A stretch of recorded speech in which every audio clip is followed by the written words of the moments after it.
Well, I'm delighted to be here. People who know me and who have observed me at big conferences like Informs know that I spend about 90% of my time out in the hallway talking to people about ideas and about 10% at most in the sessions.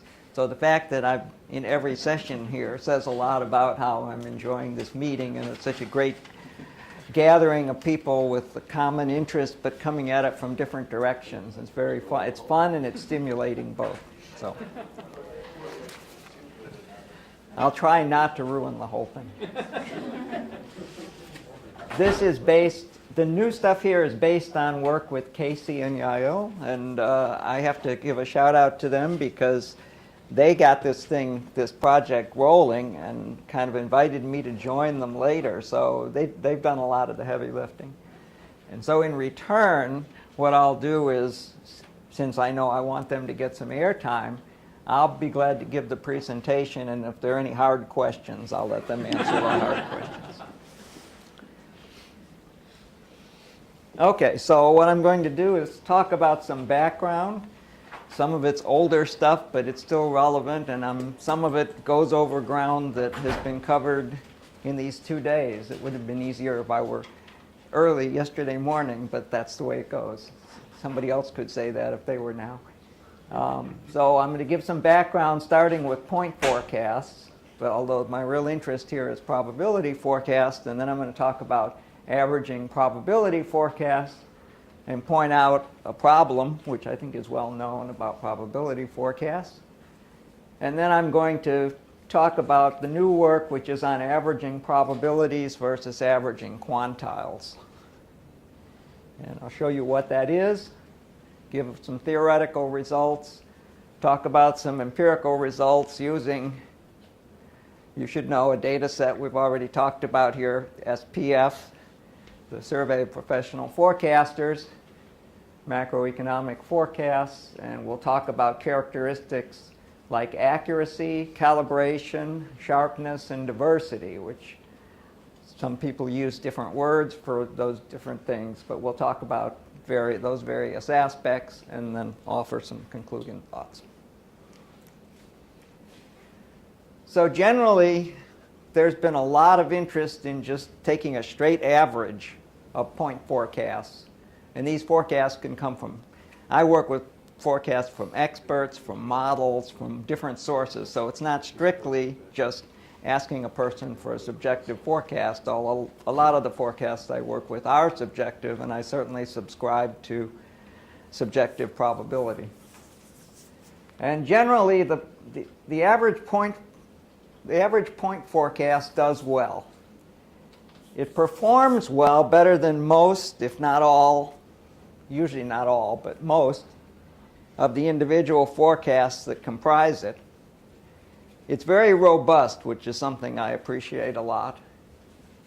And it's robust in the sense that even if you could do a little bit better by weighting things somewhat, it wouldn't help much. The simple average is robust over quite a range of weights.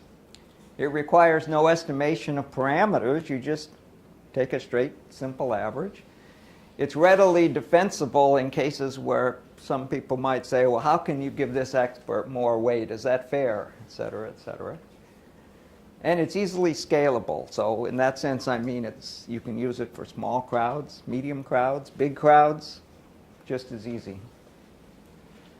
And here's a quote from Jack and his colleagues, averaging the point, well, they were talking about point forecasts. I don't remember what word they used that I replaced there. Averaging the point forecasts of a crowd, therefore, ensures a level of accuracy no worse than the average member of the crowd, and in some cases a level better than nearly all members, which I guess more or less repeats what I said in the first bullet point up there. Now this is a really old study with Spiros Makrodakis in 1983, and it's based on some data from a forecasting competition. Spiros had the idea of running forecasting competitions where he asked experts to give forecasts. We had some competitions where he created all the forecasts with different forecasting methods. Then there were other competitions where he asked experts to give the forecasts. Experts in these different methods generally. And so this demonstrates one thing that I talked about, and that is that the average tends, well, I guess the average improves. Here, I guess I'm mainly interested in the number of experts. So the average is improving with the number of experts. As you get more and more experts, the average gets closer and closer to the best expert, but the best expert is always a little better. But what I think is striking about this particular graph is that if you notice the blue curve, that's the worst expert, and then the worst pair of 2, and then the worst pair of 3, and so on. So I think something we don't always talk about as an advantage of combining forecasts is it not only improves your performance on average, but it reduces risk in the sense of the risk of having a really bad forecast. So that character up there with an MAPE, mean absolute percentage error, of almost 39 is really awful compared to everybody else, I guess, considering that the average is under 23 and the best is 17. And even with 2 or 3, you still get a pretty high value, but it comes down very fast. So you gain quite quickly, you get to the point of being pretty close, and by the time you get to 5, Jack's magic number, it's quite close to the average. The worst is down near the average, and so you've reduced that risk down to a manageable level, and it stays about the same level above as you go from 5 to 10. So maybe 5 to 10 is somewhat of a sweet spot. And I think other people years ago suggested, sometimes proposed 5 to 10 as a good number of forecasts to combine. Okay, so this is just with point forecasts. Oh, by the way, just in case you wondered why MAPE, M-A-P-E, these forecasts were of lots of different variables that were on different scales. And so to summarize them somehow, we dealt with percentage errors rather than absolute errors, because if you did absolute errors or squared error, they'd be dominated by the variables that had the larger scales. Okay, well, how about weighted averages? And weighted averages have played a role in combining point forecasts. In fact, the general linear opinion pool is expressed as a weighted average with the simple average as just a special case. So it does seem that better, however you want to define better, experts deserve, in some sense, more weight. Now, the trouble with this is identifying better experts and assigning weights can be tricky. If you identify them subjectively, historically, I think that hasn't been extremely successful. If you identify them by some method, it depends on what method you use, and I'll say a few words about that after I get through this list here. Again, simple averages are robust, moderate differences in weights. So if you're only going to have moderate differences in weights, you're probably not really any better off than using a simple average. On the other hand, if you're going to have bigger differences in weights, then the combined forecasts are more sensitive to those higher weight estimates, and you run the risk, if people with the higher weights turn out not to do so well, you run the risk of getting back into that problem on the previous graph, where you have a higher risk of a bad forecast. Now, weights based on past performance can be very sensitive to high correlations and can lead to some extreme forecasts. I'll give examples of that in a minute. And the question is, if we overemphasize better experts, are we likely to have high correlations and the problems they can entail for weighted averages? What I'm thinking about here is, if we start with a large set of experts, a large set of forecasters, if you will, and we decide, oh, here are the best. Well, why are they best? Maybe they're best because they do similar things and they're highly correlated, in which case you run into some of the problems with that. Now, I must say, I'm very impressed with David's weighting method, and I'm impressed with his ideas for analyzing the data and coming up with a set of forecasters who contribute the most, because I view that as a portfolio approach to experts, and you're choosing a portfolio of experts and saying, how much can this expert add to the portfolio? In a MBA statistics class, I teach an old case called breakfast foods. I don't know if anybody in here is familiar with it, but it involves 3 forecasters, 2 of whom do quite well, 1 slightly better than the other. And the third is really awful. It turns out the third is a contrarian. And if you give this case to students, they inevitably say, and the question is, we have to fire, we can't afford 3 forecasters. We have to fire one of the forecasters. What should we do? And they inevitably say, well, it's Tom, Dick, and Harry is the one has the worst individual performance. And so they always say, well, you want to fire Harry because he's so bad.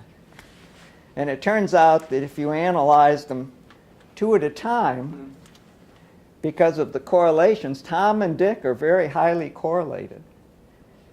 And it turns out Tom and Harry do much, much better together than Tom and Dick.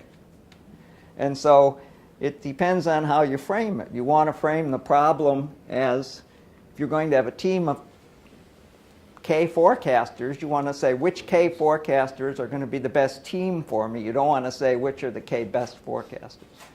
And that's sort of what David's approach is in spirit. So I like that. Now, if you use model-generated weights, which is often done, sometimes through regression modeling or something else, you get weird stuff. So you can get weights that are negative or greater than 1. I mean, you force the weights to add to 1. We want the weights to add to 1. But we'd also kind of like all the weights to be between 0 and 1 generally. And here are 4 individual cases from a study with forecast from econometric models from Wharton, Chase, DRI, and BEA. And I'll skip down to case 4, where the forecasts from the 4 forecasters are 8.5, 7.4, 3.3, 7.6. And if you try and find the optimal combination of them using regression, or just minimum squared error, basically, you get weights that are given below the forecast. So Wharton gets a weight of minus 2.36. BEA gets a weight of minus 0.1. DRI gets a weight of minus 3.35. There must be something wrong there. Those are supposed to add up to 1. Anyway, you can see in general what the problem is. And if you look at that last, I think one of those weights is just messed up. If you look at the last 2 columns, the combined forecast in that case is minus 9.012. But the forecasts themselves go from 3.3 to 8.5. So you get weird results. And actually, the results make sense if those correlations are really right. But still, do you want to trust those? And here are some correlations here for nominal GNP and real GNP forecast errors. And notice the correlations here range from 0.82, it looks like, to 0.91. very high correlations. Now you don't always get correlations this high, but in general in lots of studies you see quite high correlations. Especially experts or models that use similar information and so on and so forth.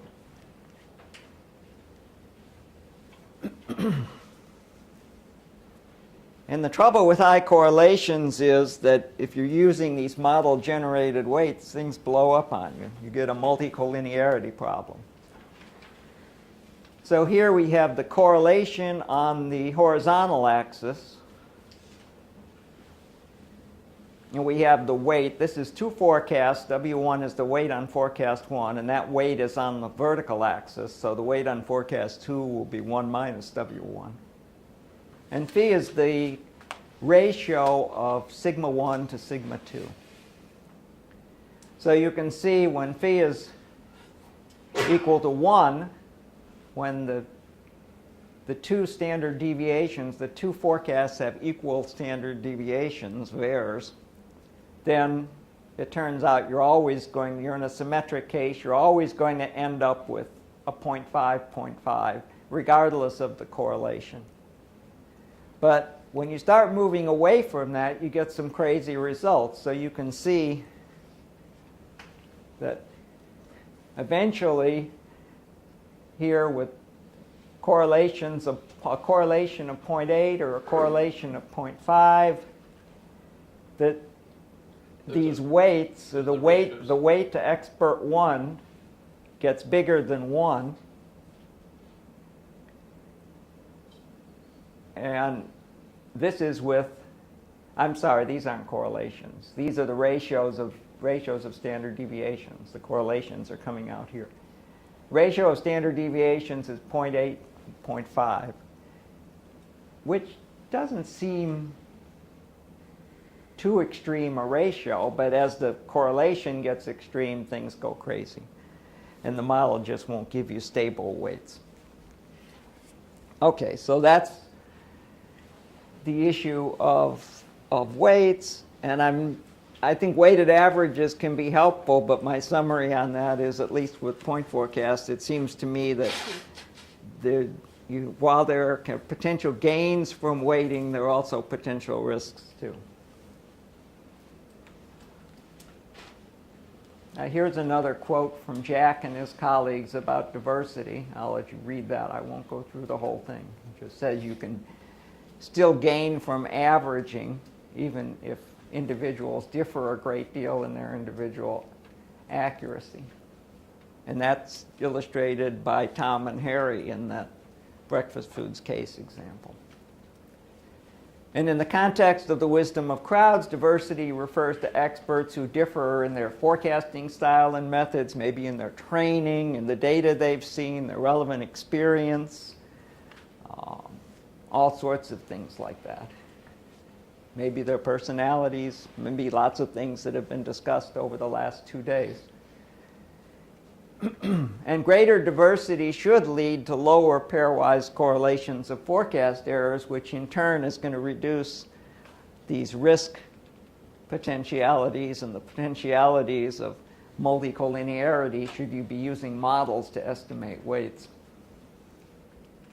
And the desire for diversity, as I've hinted at before, is similar to the desire for diversification in investing. Same type of idea. And too much emphasis on the better forecasters may potentially reduce diversity. It doesn't have to, it depends on the situation, but it may. Okay, so let's move on to probability forecasts, which is what I'm interested in here. We all know that when most important decisions are made, they're made under conditions of some sorts of uncertainty, maybe multiple uncertainties. And people don't always feel comfortable with uncertainty. I think our training does intend to prepare us to deal with uncertainty. Our training prepares us to memorize facts and regurgitate facts more than it tends to help us learn to deal with probability and uncertainty, with probability being the language of uncertainty. So probabilities are clearly much more informative than point forecasts, and they're important inputs when modeling decision problems. And I think actually we're seeing more probabilities, and maybe people are getting used to probabilities. When I got started in this business, the National Weather Service had just started issuing probability forecasts of precipitation on a daily basis. And so the public wasn't used to this at all. And so they would get people calling them up on the phone, being furious and saying, "What's this probability stuff? You guys are just copping out. I don't want to know what the probability of rain is. I want you to tell me, is it going to rain or not?" I think with all this stuff we're seeing, for example, like with the political forecasting by people like Nate Silver, with the weather forecasting, where we see probabilities and probability that a storm will hit a certain place and will go in this direction and that. And the forecasting ability is getting much better, and also the communication is getting much better. We're communicating probabilities, and people are getting more used to it, but we still need to do more of it. So let's generalize the simple average of point forecasts to the simple average of probability forecasts. And it too, like the simple average of point forecasts, is easy to use, very robust, requires no modeling, and is easily defensible. And many organizations apply this kind of average to aggregate probability distributions, those who have realized that it can be useful to aggregate probabilities, or even to deal with probabilities. Averaging probabilities dates back to Laplace, and the notion of aggregating probabilities formally has really been a very active area of research for over 50 years. Stone is an example a little over 50 years ago, and it's kind of been a steady interest. But since Surowiecki's book came out with The Wisdom of Crowds, it's generated a lot more interest, which I think is great, and that's why a lot of people are here at this conference, I guess. And it's brought people into the business who maybe weren't working on that before to some degree too, which is fun. So I think it's been a great advantage for people interested in this topic. A summary from O'Hagan and Company. Tony O'Hagan is a British statistician. He said the average forecast is a simple and effective heuristic. Okay, so what problem is there? Well, the problem with averaging probabilities is, as Hora noted in 2004, is that even when individuals are overconfident, and a lot of psychological results suggest that individuals tend to be overconfident, the average probability forecast itself can be underconfident. And this example is from the Fed's Survey of Professional Forecasters. And here we have these vertical lines that give the range of the individual, the 95% intervals, I guess, and the 50% intervals between these two dots. And it turns out that 73% of the realizations fell within the 50% central credible interval. There are too many realizations that fell within that 50% credible interval, indicating that the forecasts were underconfident. Okay?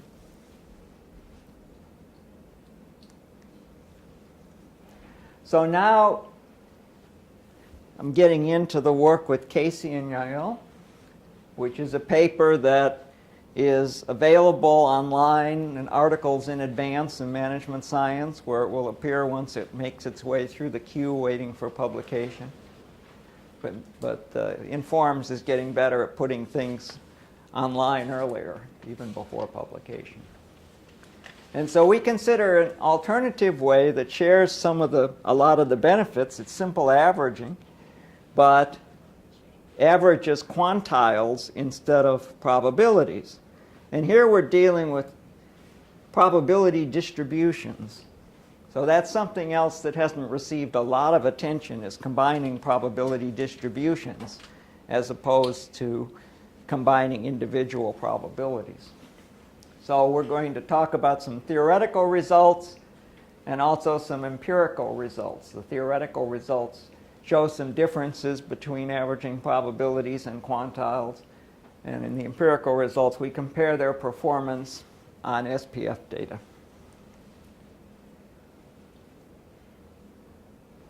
So diversity, the benefits of diversity also applies to probability forecasts. But is diversity linked to the underconfidence problem in averaging probabilities? And if so, can we do better by averaging quantiles? And that's what we'll try and present some results that will address those last two questions. First, let's see what we really mean here. These are cumulative distribution functions. And on the left, the dashed lines are the cumulative distribution functions for our two forecasts, forecast 1 and forecast 2. And the solid line in the middle is the average probability forecast on the left. And so what we're doing there is averaging vertically, because we have probability, the cumulative probability is on the vertical scale. So we're averaging the two probabilities at a given value of the variable. In the average quantile forecast, we're doing exactly the opposite. We're taking a given probability and averaging the two quantiles that correspond to that probability. So it's essentially a reverse process. We take a value on the vertical scale, go over to the curve and read down to the horizontal scale, and that gives us our quantile. So Q hat is the average quantile function, and Q hat inverse expresses it in probabilistic form. And now if we compare the methods CDFs, F hat is now the average probability forecast, Q hat inverse is the average quantile forecast. We can see that they definitely differ, and you can see that better on the right than on the left, although it's there on the left too. And this is corresponding to the example that was on the previous slide, where you can see that F hat is more spread out than Q hat inverse, and you can see that better in the density functions on the right. Do they always end up in the same location? Pardon?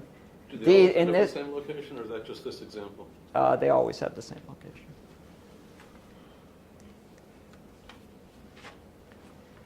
So to measure accuracy, we use scoring rules. I agree with Tom that what I call sharpness and you called diagnosticity. Actually, diagnosticity is a nice word. I like that word better. That's more important than calibration, but what I like about the scoring rules is they measure both. And so in a sense, you can think of it as a trade-off. And Knighting and Raftery, Knighting is a statistician, or they're both statisticians, and Knighting has done quite a bit of work in combining of probabilities and of evaluating probability. He says the goal of probabilistic forecasting is to maximize the sharpness of the distribution subject to calibration. Well, what we believe is that since ex post calibration cannot be guaranteed ex ante, that is, you can say, well, it's nice to have calibration, perfect calibration, meaning no miscalibration at all. But proper scoring rules reward both calibration and sharpness, so the goal is to maximize the score. And I'd also mention that calibration is something you can try to correct for by calibrating the forecasts, although that may not always be easy. And sharpness is not necessarily, or diagnosticity is not something you can artificially correct. So we used the following scoring rules. We decided we wanted a mixture of scoring rules. And these are scoring rules, again, that aren't used too often because they're scoring rules for continuous distributions. And most of the time, people are scoring individual probabilities or discrete distributions. And these are just generalizations of the scoring rules for discrete distributions. So the linear scoring rule is different from the other three in the sense that it's not a proper rule. In fact, ex ante, it should encourage extreme forecasts. But it's still an interesting ex post measure to use, and it's consistent with the idea of a likelihood. Essentially, the linear score can be thought of in statistical terms as the likelihood associated with the forecast once we see x. The logarithmic score is a well-known scoring rule. The quadratic score is just extension of the Breyer score to the continuous case. And the continuous ranked probability score is also quadratic, but it's a rule that is a little bit different than the others in the sense that it's sensitive to distance. Okay, what do I mean by that? Sensitive to distance means that if two forecasters assign the same probability to the event that actually happens, or the same density to the event that actually happens, then the continuous ranked probability score will depend not just on that density, but also on how the rest of the density is distributed. Okay? And if you have more of the rest of the density close to what really happened, you'll get a higher score. If more is further away, you'll get a lower score. So in some applications, that could be important. For instance, if you're forecasting stock prices, it might be pretty good if you're close to what really happens, close to forecasting the actual price right. That is, you have a lot of probability close, even though you might not have a super amount right at the exact value, because you're still going to do pretty well. And where you're going to get messed up is if you have even if you have a fair amount at the right value, if you have a lot outside, it may lead you to a portfolio that won't help you. Okay. So quickly, I'll roll through these propositions. Proposition 1 is that the average probability forecast score is no worse than the average score of the experts' forecasts for the log, quadratic, and CRP scores, continuous ranked probability score. I'm not going to talk about the linear here because it's not strictly proper. So that is, again, consistent with wisdom of the crowd type stuff for point forecasts. The average probability score is going to generally do better, no worse than the average score of the individual forecasts. Proposition 2 says assume reports from the same location scale family. That's a condition that helps this happen, but I think for a lot of cases, even without that condition, you're going to get the same result. Then the average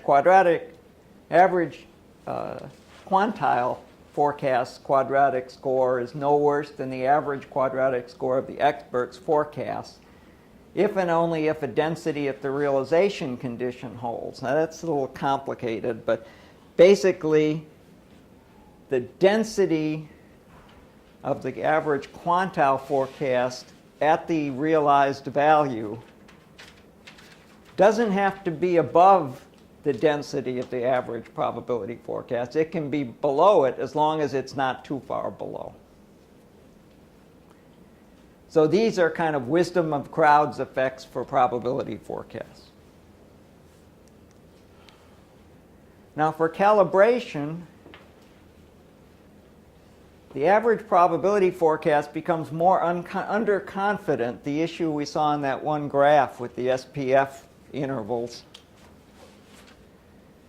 Becomes more underconfident as the number of experts in the pool increases, the experts' overconfidence decreases, or the diversity increases. And so we can express the average probability forecast variance of x in the forecast of x as the average of the individual variances plus the diversity effect, which is the average. Essentially, it's the variance of the means of the different forecasts. Okay, so that issue has to do with f hat becoming more underconfident, and that's an important situation because basically we're going to find out that the average quantile forecast will in general be more overconfident or less underconfident than f hat.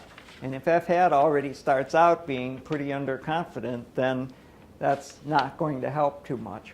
Or it's going to help the quantile forecast. It won't help the probability forecast. And here's the sharpness result. Average probability and quantile forecasts have the same mean, the average of the experts' means. And I guess I have to roll along here. So this, both the average probability and quantile forecast, that was your question earlier, retain the wisdom of the experts' point forecasts. And the average quantile forecast always has lower even moments than the average probability forecast. And the second moment in particular is the variance, which is the sharpness result. And what we find is the increase in sharpness may lead to better calibration when the average probability forecast is underconfident.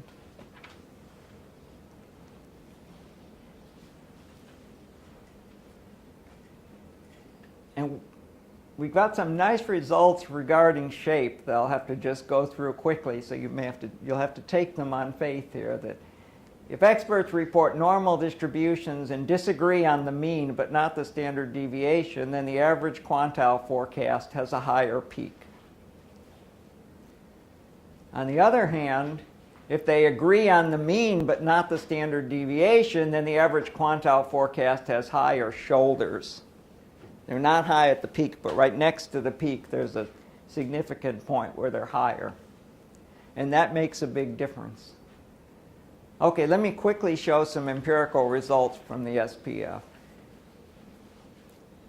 Consider two levels of diversity. The left is the high diversity.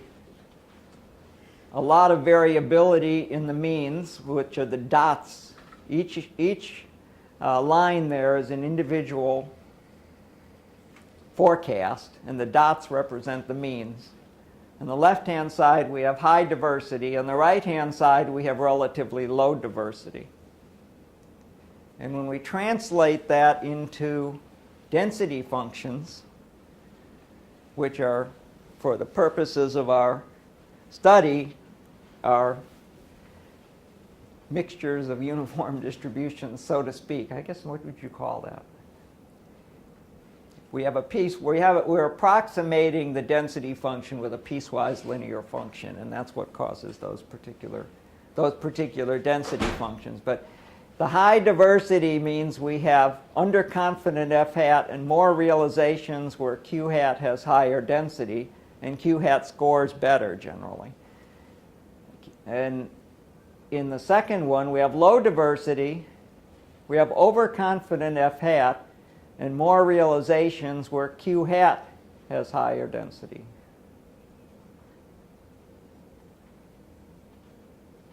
No, wait a minute. Is that a typo? Higher shoulders. More realization. I see, the realizations. Yeah, what we're saying is because it is higher in the shoulders, it has more of the realizations tend to still have higher density with q hat because of those high shoulders. Sorry about that. Now, some scoring rule results are that in general, the average quantile forecast performs better in almost every case. We looked at GDP growth and inflation for the 4 quarters ahead, 1, 2, 3, 4, and we looked at it for all those scoring rules.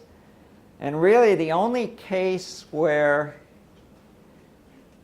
the average probability forecast did better was the continuous rank probability score for quarter 1 for GDP growth, I believe. Oh, and also for quarter 2. I guess that's it.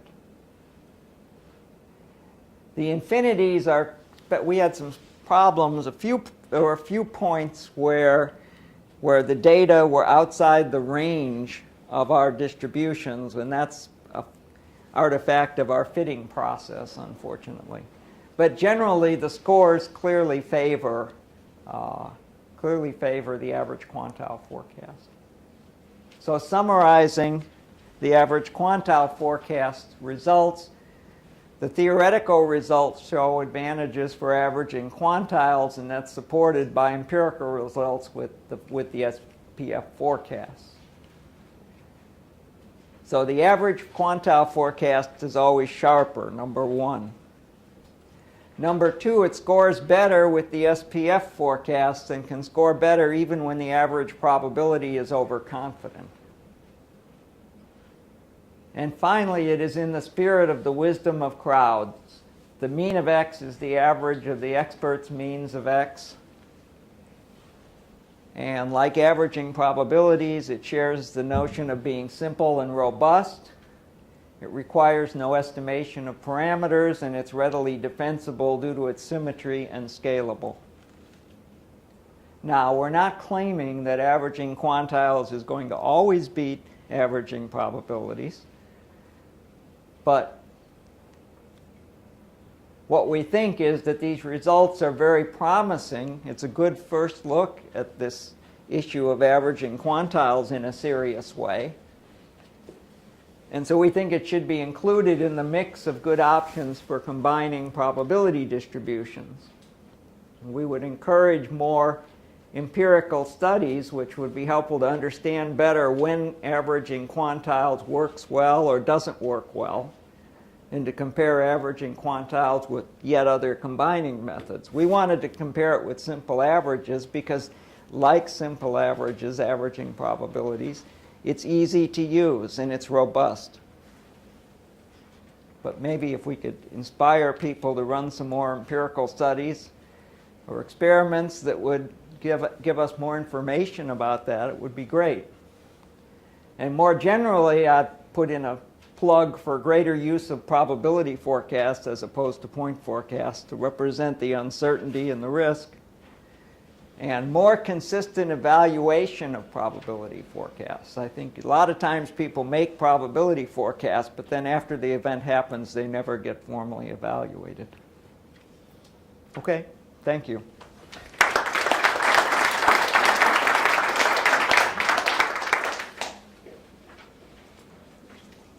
Questions?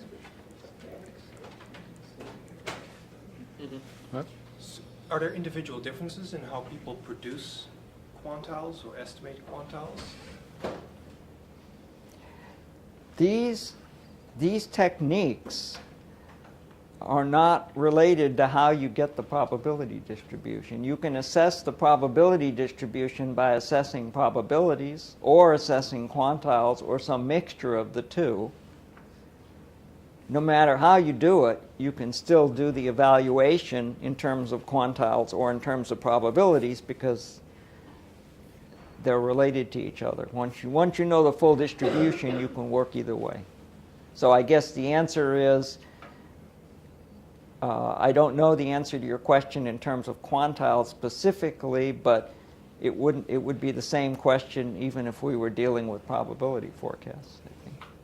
So, but maybe that's a good subject for further work. What was Mark's question? Well, if you directly ask for quantiles, whether there could So be... David and Ollie did one. Yeah. So, if I understand correctly, you fitted all your distribution empirically through linear interpolation, is that? Yes. So another approach that Ali and I tried and never finished is really fitting a distribution and averaging, so fit beta distribution for everyone, and then average the parameters of distribution. So take alpha 1, alpha, and then you get, of course, an average beta distribution. And how do you feel about that? Well, averaging, I guess I'm not quite sure how averaging the parameters relates to the kind of averaging we're doing, so I'm not sure how I feel about it. I don't know. Casey, do you have any reactions? Did you look into that? Beta is not location scale, so you can't just average the parameters and expect to get the average quantile forecast. It's something different in between those two. So you're saying Hard to study that. You're saying with the beta, if you average the alphas and you average the betas, you get a distribution that's altogether different. Yeah, it's a So good what use would average the means and Requirements. variances of the beta distribution? What's that? Average the means and variances of the beta distribution, then what? I don't know what that probably. I'm guessing you'd want to average the means and standard deviations. Yeah. You want to average in the same scale. The same scale, right. Yeah, right. yeah. So I think if you average the means and standard deviations, you might be okay. We've actually started doing that, but none of the results yet. But now, if you do that, then you still have to get a full distribution. And the means and variances are not sufficient, so then you have to make the additional assumption of what the form of the distribution is. Jack? Yeah, I don't know if you were able to look at like different forecast horizons with your data, but do you have any thoughts on like whether one type of averaging might be better for long horizons and others for? We just look. Well, we did have the horizons of 1, 2, 3, and 4, Okay. and I don't think we really came up with any difference. Anything we noticed, we didn't probably do a detailed There's always analysis. one quarter. No, it's not always one quarter. It's quarter one for the year. So the probability distribution questions in the Standard Professional Forecasters always talk about annual change. So we're talking about Oh, I annual see, change. okay. And they ask those questions 4 times in 1 year for the whole annual change. So they So it have is more. 4 horizons, exactly as you're Yeah, so they have describing. more information as they go further down, but. And the results don't change there in terms of the performance of the average quantile and the average probability. What was Yeah. interesting is more the distinction here, not across horizons, but the more important distinction here is across the variables. So what we found is that the GDP growth versus the inflation has different characteristics in terms of the diversity that relates to those figures. That is pretty, you can identify by looking at some kind of statistics across the 2 variables, and in both worlds, the average quantile performs better, and across those 4 horizons. Problem? Well, I don't even know if anybody's done this, but, so it's making me think about how do you ever really originally figure out your probability judgments. So let's say, like when we ask doctors, that they'd say, I tested 10 patients that were heart patients and, 3 of them had angina pain after I gave them carbon monoxide.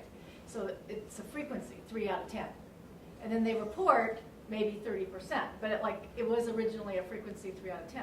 So I was wondering, has anybody been doing like frequencies maybe, like the 3 out of 10, and then somebody else, they came some other number, but they were sort of thinking of it like it was 5 out of 8.